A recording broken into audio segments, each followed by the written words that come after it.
Hello दोस्तों, स्वागत है आपका आपके अपनी यूट्यूब चैनल वाईफाई एकेडमी पर। मैं सीपी रावत आज फिजिक्स में आपके सामने डिस्कस करूंगा continuous charge distribution. Last class तक हम electric field due to multiple charges पढ़ चुके हैं। हमने देखा था अगर एक से ज़्यादा चार्जेज हों तो नेट इलेक्ट्रिक फील्ड जो होगा वो जितने भी चार्जेज हैं उन सब के इलेक्ट्रिक फील्ड का वेक्टर सम होगा। देखिए यहाँ पर हम बात करेंगे continuous charge distribution. Continuous charge distribution तो बेसिकली तीन टाइप के कॉन्टिन्यूस चार्ज डिस्ट्रीब्यूशन होते हैं। फर्स्ट है line charge distribution. Line charge distribution, मान लेते हैं एक वायर है, इस वायर पर यूनिफॉर्मली चार्ज Q डिस्ट्रीब्यूटेड है और लेंथ है L। Then line charge density का मतलब होता है charge per unit length, lambda से डिनोट करते हैं Q/L। मान लेते हैं आपको इससे R डिस्टेंस पर इलेक्ट्रिक फील्ड फाइंड करना है। यहाँ पर सर हमने जो कूलम्ब्स लॉ में फॉर्मूला पढ़ा था E = kq/r², that is valid only for point charge. बड़े चार्जेस के लिए हम इसको अप्लाई नहीं कर सकते। ये फॉर्मूला सिर्फ और सिर्फ पॉइंट चार्ज है जिनकी साइज नेग्लिजिबल है, उनके लिए फॉर्मूला वैलिड है। अगर इस तरह का बड़ा चार्ज डिस्ट्रीब्यूशन आपको गिवन है तो हम एक छोटा सा एलिमेंट इस पर एज्यूम कर लेते हैं और लेंथ ले लेते हैं इसकी dl और चार्ज इस पर मान लेता हूँ dq। तो चार्ज ऑन एलिमेंट dl कितना होगा, तो हम बता सकते हैं dq equals to, sir unit length पर लैम्बडा चार्ज है तो dl लेंथ पर चार्ज हुआ लैम्बडा dl। और यहाँ से इसकी वजह से इलेक्ट्रिक फील्ड को कैलकुलेट कर लिया DE। So electric field DE due to small element कितना हुआ, इसको आप पॉइंट चार्ज मान के फॉर्मूला अप्लाई कर दीजिए। तो मान लेते हैं ये डिस्टेंस आपकी कैपिटल R है, ये स्मॉल r है, तो K dq/r² और K लैम्बडा dl/r²। और नेट इलेक्ट्रिक फील्ड आपका इंटीग्रेशन K लैम्बडा dl/r²। पूरी लाइन के लॉन्ग हमने इंटीग्रेशन कर दिया। ये इंटीग्रेशन वेक्टर इंटीग्रेशन है, आप ध्यान रखिए प्रॉपर डायरेक्शन के साथ आपको इंटीग्रेशन करना है। एक और लेते हैं, सेकंड नंबर पर हम लेते हैं सरफेस चार्ज डिस्ट्रीब्यूशन। पहले नंबर पर आपका कॉन्टिन्यूस में लाइन था, दूसरे नंबर पर सरफेस चार्ज डिस्ट्रीब्यूशन है।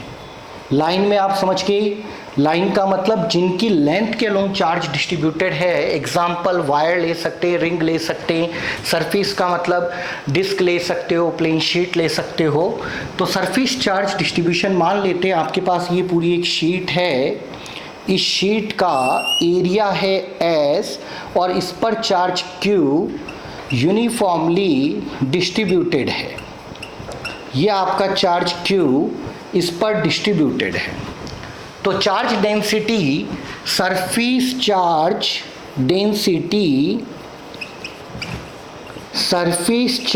डेंसिटी सिग्मा मतलब चार्ज पर यूनिट एरिया। जैसे लैम्बडा का मतलब क्या था, चार्ज पर यूनिट लेंथ, वैसे ही सिग्मा सरफेस चार्ज डेंसिटी का मतलब होता है चार्ज पर यूनिट एरिया।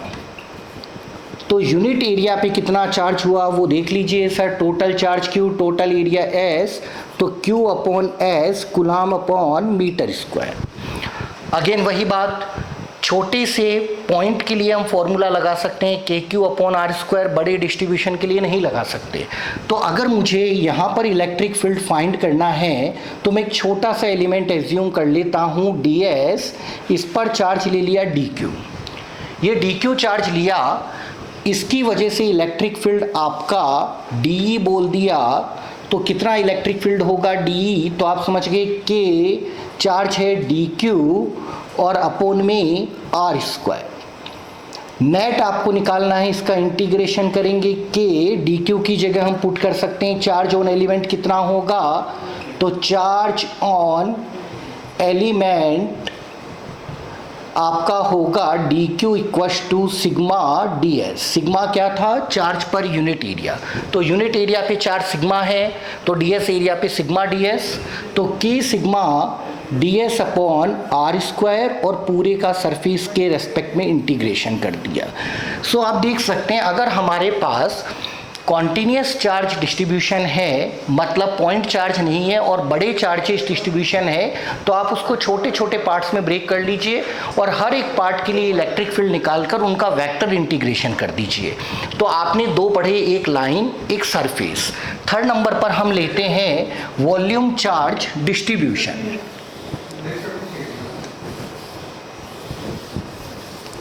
तो थर्ड नंबर पर हम उठाते हैं बेटा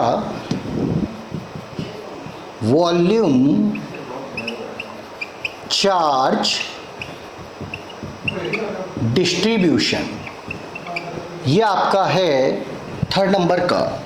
मान लेते हैं वॉल्यूम का मतलब एक स्फीयर ले लेते हैं और इस स्फीयर का वॉल्यूम मैंने v ले लिया और इसमें यूनिफॉर्मली पूरे through out the volume charge q distributed है। ठीक है सर, अगेन वही कहानी, मुझे यहाँ इलेक्ट्रिक फील्ड निकालना है, एक साथ पूरे का नहीं निकाल सकता, एक छोटा सा एलिमेंट उठाया मैंने डी क्यू, वॉल्यूम ले लिया डी वी और इसकी वजह से इलेक्ट्रिक फील्ड निकाल दिया और नेट निकालना है, तो इसका पूरा वॉल्यूम के अलोंग क्या कर देंगे, इंटीग्रेशन कर देंगे। तो सेम कहानी, सबसे पहले वॉल्यूम चार्ज डेंसिटी की बात करते हैं। वॉल्यूम चार्ज डेंसिटी, तो अब आप समझ गए कि सर सरफेस चार्ज डेंसिटी का मतलब charge per unit area, line charge density का मतलब charge per unit length, similarly volume charge density का मतलब चार्ज पर यूनिट वॉल्यूम।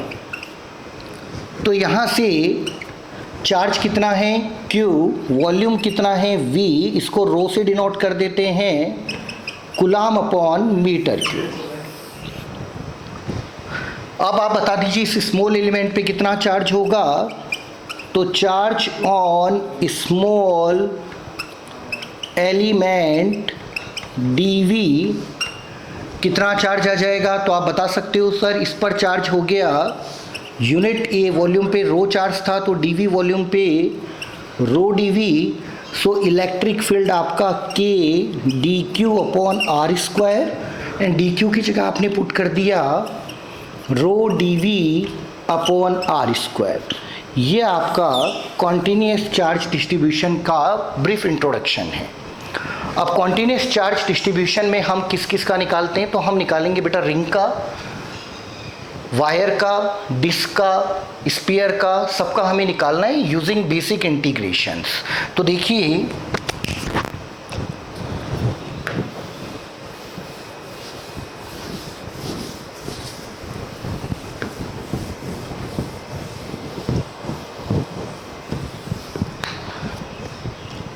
आज की क्लास में हम लेंगे इलेक्ट्रिक फील्ड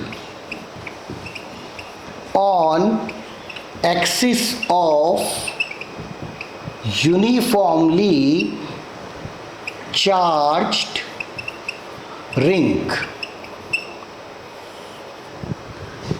ये आपकी यूनिफॉर्मली चार्ज रिंग आपने उठाई और इस पर चार्ज डिस्ट्रीब्यूट कर दिया, यूनिफॉर्मली डिस्ट्रीब्यूटेड है, कहीं पर भी क्लाउड नहीं बनाना है। ये आपने चार्ज डिस्ट्रीब्यूट किया Q। किसका एग्जाम्पल है सर, लाइन चार्ज का। कैसे पता चला, ओनली पेरीमीटर के अलोंग चार्ज है। इसकी रेडियस को मैं R एज्यूम कर लेता हूँ और ये मेरा पॉइंट है जहाँ पर मुझे इलेक्ट्रिक फील्ड फाइंड करना है। इसको मैं सेंटर से x डिस्टेंस पर ले रहा हूँ। एक साथ पूरे का फाइंड नहीं कर सकते, क्योंकि मैंने अभी आपको बताया कूलम्ब्स लॉ आपका पॉइंट चार्ज के लिए वैलिड है। तो हमने एक छोटा सा एलिमेंट यहाँ पर एज्यूम कर लिया dl लेंथ का, और इसके लिए इलेक्ट्रिक फील्ड बनाया। तो आप देख सकते हो डायरेक्शन आपको मैंने पहले भी बता रखी है, रेडियली आउटवर्ड, पॉजिटिव चार्ज के लिए। सबसे पहले आप इस छोटे से एलिमेंट का चार्ज फाइंड करेंगे, जैसा मैंने अभी आपको सिखाया था। तो सबसे पहले आप चार्ज डेंसिटी निकालिए, कौन सी निकलेगी? Line charge density. क्यों निकलेगी लाइन चार्ज? क्योंकि एग्जाम्पल ही किसका है? लाइन चार्ज डिस्ट्रीब्यूशन का। तो Q अपॉन लेंथ कितनी है इसकी? तो इसकी सरकमफेरेंस आपकी 2πr। So charge on small element, charge on small element कितना हुआ? तो हम बता सकते हैं dq equals to lambda into dl, q upon 2πr dl। इसकी वजह से आपका इलेक्ट्रिक फील्ड देख लीजिए कितना हुआ। तो इलेक्ट्रिक फील्ड आपका हुआ d equals to k dq and the distance is r।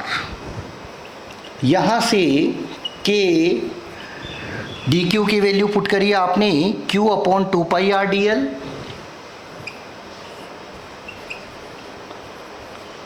And r square की जगह मैं पुट कर सकता हूँ r square plus x square. So r square की जगह हमने पुट कर दिया r square plus x square. ये आपका इलेक्ट्रिक फील्ड निकाले एक छोटे से एलिमेंट की वजह से। हमें छोटे से एलिमेंट की वजह से नहीं निकालना था, हमें निकालना था पूरी रिंग। और इसका कैसा इंटीग्रेशन करना है? वेक्टर। तो पहले आप डायरेक्शन के अलोंग ए को डायमेट्रिकली अपोजिट एलिमेंट उठाइए dl, और इसके लिए इलेक्ट्रिक फील्ड की डायरेक्शन को आप डॉटेड लाइन से देख सकते हैं, ये आपका dE है। अगर मैं इन दोनों कंपोनेंट को ऐड करूं, तो अगर मैं इस एंगल को थीटा एज्यूम करूं, तो आप इसके दो कंपोनेंट बनाएंगे डी कॉस थीटा, इसका भी एक कंपोनेंट बनाएंगे डी साइन थीटा, सेम इसके भी दो कंपोनेंट बनाएंगे D cos theta and D sine theta. तो ये दोनों कंपोनेंट एक दूसरे को क्या करेंगे? कैंसिल आउट करेंगे, और नेट इलेक्ट्रिक फील्ड आपका जो बचेगा वो बचेगा D cos theta. So by vector resolution of d vector, we can see the component d sin theta will cancel each other, and the resultant electric field is only along the axis of ring, that is the component d cos theta. So by vector resolution of d, the net electric field आपका होगा DE cos theta. इस तरह से आपको integration करना है, आपको direct integration नहीं करना है। क्यों? क्योंकि इलेक्ट्रिक फील्ड वेक्टर क्वांटिटी है, और वेक्टर क्वांटिटी में हमने पहले भी डिस्क्रीट चार्ज लेके हमने देखा था। तो यहाँ पर डी कॉस थीटा और डी की वैल्यू हम पुट कर देते हैं K Q D L 2πr r square plus x square, and cos theta will be, तो आप देखिए ये थीटा कॉस थीटा आपका होगा base upon hypotenuse, that is X upon small R, and small R will be under root R square plus x square. Constant term बाहर ले लीजिए, K Q x 2πr r square plus x square की power 3/2, और dl, what is dl? The length of small element. और total length अगर मैं add करूं तो आप देख सकते हो इसकी पूरी सरकमफेरेंस कितनी होगी? 2πr। तो यहाँ पर k Q x 2πr r square x square की power 3/2, and the total length is 2πr। ये cancel out, so net electric field on axis of ring k Q x r square x square की power 3/2। It is a result of electric field on axis of uniformly charge ring. आप इसमें थोड़ा सा और briefly add कर सकते हो आपकी कॉम्पिटिटिव एग्जाम के लिए। सेंटर पे कितना इलेक्ट्रिक फील्ड होगा? तो सेंटर के लिए आप x की जगह 0 पुट करेंगे, तो सेंटर पर इलेक्ट्रिक फील्ड होगा at centre of ring, x को 0 पुट किया, तो यहाँ x की जगह 0 पुट करूंगा, सेंटर पे आपका इलेक्ट्रिक फील्ड 0 आएगा, and the electric field is maximum. आप समझ सकते हो सर, जैसे जैसे आगे जाऊंगा इलेक्ट्रिक फील्ड यहाँ जीरो, यहाँ बढ़ता जाएगा और आगे जाऊंगा तो इनफाइनाइट पर जाकर जीरो होगा। तो पहले बढ़ेगा बाद में कम होगा। सर जो मैक्सिमम होता है इलेक्ट्रिक फील्ड, जो मैक्सिमम है वो होता है eight x equals to r/√2। तो ग्राफ कैसा बनेगा? तो ग्राफ बनेगा इलेक्ट्रिक फील्ड वर्सेस डिस्टेंस के बीच का ग्राफ। सर ये बढ़ा और वापस कम। कहाँ मैक्सिमम हुआ? तो आप देख सकते हो r/√2 पर, सेंटर पे जीरो।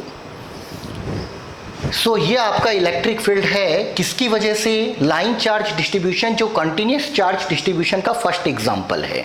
इस तरह हम आगे भी अगले वीडियो में हम बात करेंगे एक इन्फिनिटी लॉन्ग वायर की और देन फिर डिस्क की। तो आज की क्लास के लिए थैंक यू।